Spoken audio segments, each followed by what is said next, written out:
I am doctor Ayubi और आपका welcome है, स्वागत है मेरे YouTube channel trust wind herbals में। आज मैं आपके लिए लेकर आया हूँ स्पीमेन, जो कि हिमालय कंपनी की टेबलेट्स आती हैं, और चरक फार्मा के एडिजोआ कैप्सूल का रिव्यू। दोनों दवाइयाँ लगभग एक ही तरह के पेशेंट्स के लिए बनाई गई हैं, यानी दोनों का जो रोगाधिकार है वो सेम है। दोनों ध्यान में रखकर बनाई गई हैं पुरुषों में स्पर्म रिलेटेड प्रॉब्लम्स। तो दोस्तों, सबसे पहले थोड़ी सी बात जानकारी ले लेते हैं कि स्पर्म रिलेटेड प्रॉब्लम्स पुरुषों में क्या होती है। तो बात शुरू होती है इनफर्टिलिटी से। अगर कोई पुरुष संतान उत्पन्न नहीं कर पा रहा है तो प्रॉब्लम कई जगह पर हो सकती है, लेकिन ज्यादातर फोकस जो रहता है और डॉक्टर भी जो बोलता है वो कहता है सीमेन एनालिसिस के लिए। तो जब एक पुरुष अपना सीमेन एनालिसिस यानी वीर्य की जांच कराता है तो उसमें 4 पैरामीटर मुख्य होते हैं। उसमें एक मुख्य पैरामीटर होता है कि वीर्य के पर ml में स्पर्म की संख्या कितनी है, दूसरे कितने परसेंट स्पर्म्स यानी शुक्राणु जिंदा है, तीसरे कितने परसेंट शुक्राणु चलनशील है, और चौथे क्या शुक्राणुओं की स्पर्म्स की जो मॉर्फोलॉजी है यानी शुक्राणु कैसे दिखते हैं, जो जैसी उनकी नॉर्मल शेप होनी चाहिए ऐसी है या नहीं है। तो ये 4 पैरामीटर होते हैं और इन्हीं के बेस पे डिसाइड किया जाता है कि ये पुरुष नॉर्मल है, यानी इसका सीमेन एनालिसिस का जो रिजल्ट है वो नॉर्मल है, या ओलिगोस्पर्मिया, अजोस्पर्मिया वगैरह से वो पीड़ित है। तो दोस्तों, अगर कोई पुरुष स्पर्म रिलेटेड प्रॉब्लम से परेशान है तो आयुर्वेद एक अच्छा विकल्प पेश करता है। आयुर्वेद आपके लिए एक आशा की किरण लेकर आता है। तो यहाँ पे मैं 2 पेटेंटेड दवाइयों का रिव्यू आपके लिए कर रहा हूं, हिमालय स्पीमेन और चरक की एडिक्सोआ कैप्सूल्स। दोनों ही कंपनीज जो देसी दवाइयों की मार्केट है उसमें अपनी गुणवत्ता के लिए मशहूर है। जहां एक तरफ हिमालय की जो रेंज है वो बहुत बड़ी है, वहीं दूसरी तरफ चरक का खास नाम है कि ये क्वालिटी को मेंटेन करके रखता है। और प्राइसिंग पे इसका इतना फोकस नहीं रहता, प्राइसिंग थोड़ी ज्यादा भी हो जाती है, लेकिन इसका फोकस रहता है क्वालिटी पर।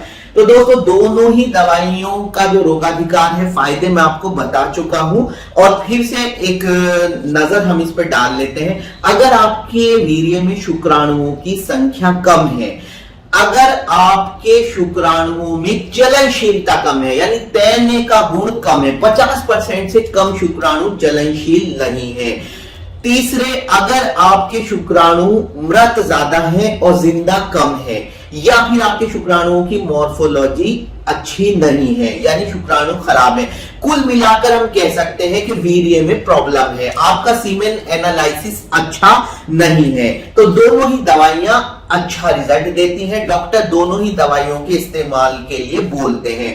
लेकिन एक सवाल डॉक्टर के सामने भी खड़ा हो जाता है और पेशेंट के सामने भी कि मैं इनमें से कौन सी दवाई यूज करूं, स्पीमेन यूज करूं या एडिजोआ यूज करूं या दोनों एक साथ यूज करूं। तो दोस्तों, स्पीमेन दवाई अच्छी है, हिमालय ने बहुत अच्छी दवाई बनाई है। आप देख सकते हैं टेबलेट, ये 60 टेबलेट का पैक है और ये 60 टेबलेट का पैक आपका तकरीबन 180 रुपीज के आसपास मिलता है।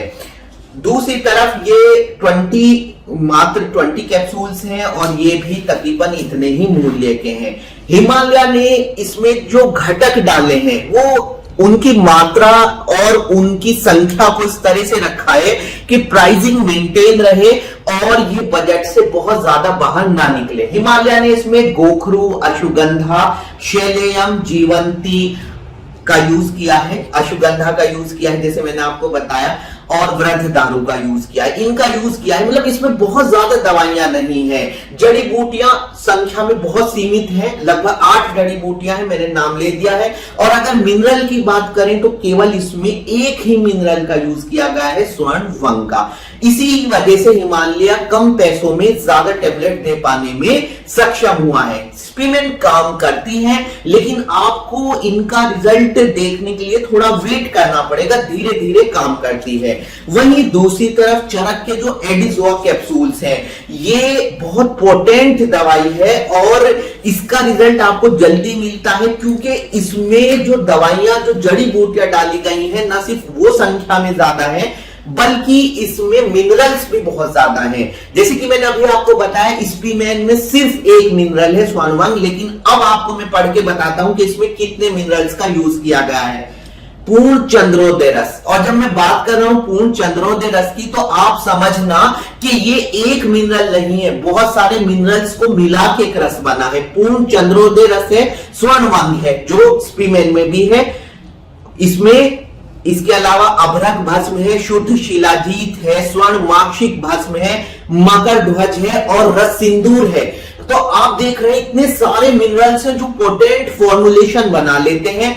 और हर्ब्स भी बहुत सारी हैं इसमें, कोच बीज है, आंवला है, शतावरी है, मूसली है, बला है और गिलोय है। तो ये सब इसमें डाली गई है। वराही कंद भी है, विदारी कंद भी है और वृद्ध दारू भी है। तो आप देख रहे हैं कि जो चरक है उसने क्वालिटी से कोई समझौता नहीं किया है। तो दोस्तों मेरा पर्सनल रिव्यू कहता है कि दोनों दवाई अच्छी हैं। अगर आप धीरे धीरे आराम चाह रहे हैं, यानी फॉर एग्जांपल आपके वीर्य में शुक्राणु की संख्या बहुत कम नहीं है, मात्र किनारे बॉर्डर लाइन पर है, इंप्रूव करने के लिए तो आप स्पीमैन टेबलेट से काम चला सकते हैं। बट अगर आपको जरूरत है बहुत बड़े पुशअप की, तो आप एडिजोआ कैप्सूल यूज करें। मेरे हिसाब से एडिजोआ कैप्सूल काफी पोटेंट फॉर्मुलेशन है। तो दोस्तों ये तो बात हुई कि हमें इनमें से कौन सा यूज करना चाहिए कौन सा नहीं।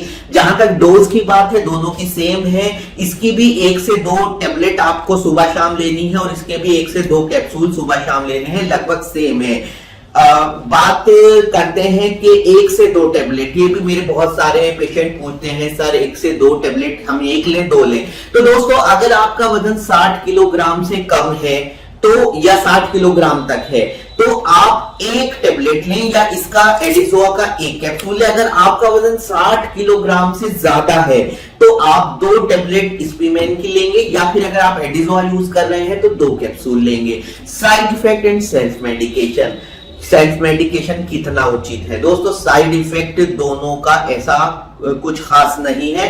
अगर आप लिमिटेड संख्या में और तरीके से इस्तेमाल करेंगे कोई साइड इफेक्ट नहीं। बट स्पीमैन का जो सेल्फ मेडिकेशन है आप कर सकते हैं अपने हिसाब से, इसको यूज करना शुरू कर सकते हैं। यानी ऐसा नहीं है कि आपको स्ट्रिक्टली डॉक्टर की सलाह की जरूरत है, क्योंकि ये ऑलमोस्ट हर्बल फॉर्मुलेशन है अगर स्वर्णवंग को छोड़ दे। वहीं दूसरी तरफ एडिजोआ का सेल्फ मेडिकेशन बिल्कुल भी रिकमेंडेड नहीं है। रीजन ये है कि सेल्फ मेडिकेशन इसका आपको नुकसान पहुंचा सकता है। डॉक्टर तय करेगा आपको एडिजोआ लेना है या नहीं लेना, क्योंकि इसके अंदर इतने सारे मिनरल्स यूज किए गए हैं जिसमें बहुत सारे हैवी मेटल्स भी हैं। और आप डरे ना कि हैवी मेटल से हमें नुकसान देंगे, उनका मारण किया जाता है तब आपको इस्तेमाल के लिए बोला जाता है। लेकिन अगर आप इनडिस्क्रिमिनेटली यूज करेंगे तो नुकसान देंगे ही। मैं फिर से बता दूं कि पूर्ण चंद्रोदय, रसिंदू, स्वर्णमाक्षिक, मकर ध्वज बहुत पोटेंट फॉर्मुलेशन है, तो आप इसका सेल्फ मेडिकेशन ना करें। तो दोस्तों ये मेरा रिव्यू था स्पीमैन और एडिजोआ कैप्सूल के बारे में, और ये मेरा जो रिव्यू था बताने के लिए था कि इसमें से आप कौन सी दवाई यूज करें। बेहतर है आप डॉक्टर की सलाह लें। तो आपका अपना डॉक्टर अयूब एक नई वीडियो के साथ हाजिर होगा। शुक्रिया, खुदा हाफिज।